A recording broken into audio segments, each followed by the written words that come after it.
So we've got a question here about recent doping runner, a Kenyan runner, Rita Jeptu, Boston Marathon winner, Chicago Marathon winner, busted for EPO. People are shocked. They're like, oh my god, someone got caught for EPO, like, must be an exception, look.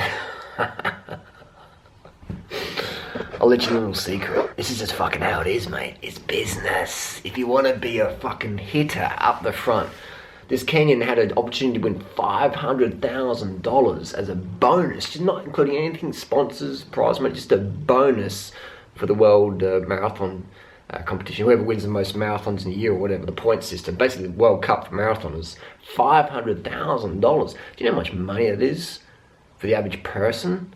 Let alone a Kenyan or a Russian or someone living in an economy that's not so stable, and you think there's no temptation to get the job done? Here we go. Do you think companies, sporting goods companies, care about ethics and morals and like, wow, as long as you're a good person? Good people don't get fucking paid. Fucking the winners get paid. Winners get paid, winners get laid. That's just how it is. So people say, do you think this is an exception, Harley? Everyone at the fucking top is on the hot sauce. It's just fucking how it is, man. People are paid to fucking win, mate. Alright? People are shocked that people whose jobs depends on their performance would take things that enhance their performance. Quote from Victor Conte, the Balco guy. People, who's that? Most people have no idea how rife doping is in sports. 100% of the big names out there taking some gear. Household names, 100%. People you admire, 100%. It's just, you got it, man. The advantages are huge. Even a lot of these runners are coached by Alberto Salazar. And I'll put a link down below. It's called the white paper from Salazar. And Salazar straight away talks about how he thinks that taking painkillers and asthma medications is not doping. And he talks about therapeutic use exemption forms, testosterone, etc. And he's, this is a fucking joke, he says, you know, in the 1980s, like, I was naive to how doping was working, I didn't know that. That's such bullshit. That's such bullshit, man. If you're up the front, you are fucking fully aware. I'm not talking about the local race, I'm talking like big races where there's big money up front. If you're up the front, that's how it is. At least Salazar says, I believe that it's currently difficult to be among the top 5 in the world of any distance events without using EPO or human growth hormone. So at least Salazar says that. So he's got a few mixed messages in there. I'll post it down below. And another thing he says, which is a bit of a giveaway for those in the know, he says some male athletes that have had to have a testicle removed are being allowed to receive testosterone replacement therapy and still compete. And then he says, later on he says, some athletes have low testosterone levels naturally, but are not allowed to take testosterone, which is bullshit.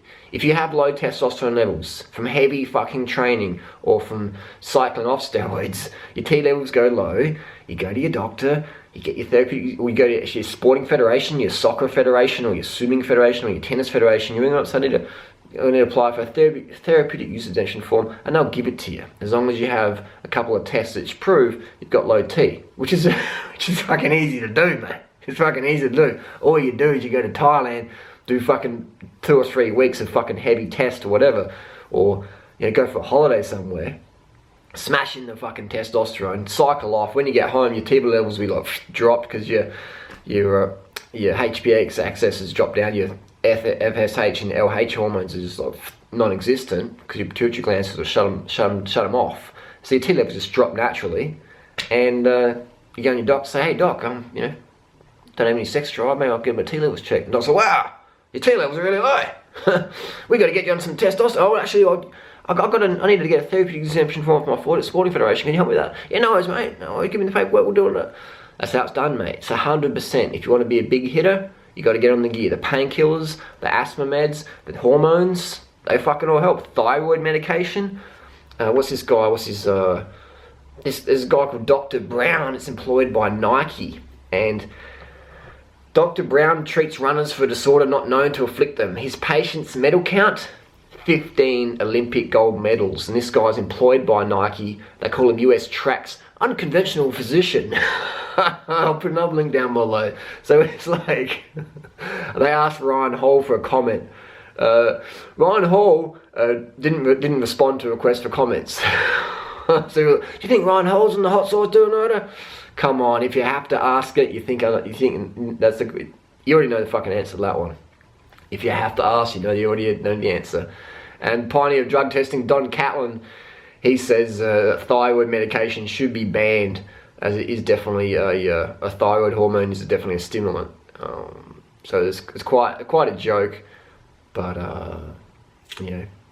it's another. So it's not just the Kenyans, it's not just the Russians, it's the fucking Americans, it's the Aussies, it's everyone up the top, mate. If you're going for the prize purse, you gotta do what it takes, mate. You're paid to fucking win, man. But I love that forum called Let's Run, letsrun.com.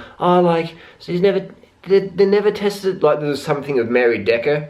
She had an elevated testosterone ratio, which anyone who fucking has got half a brain knows what that means.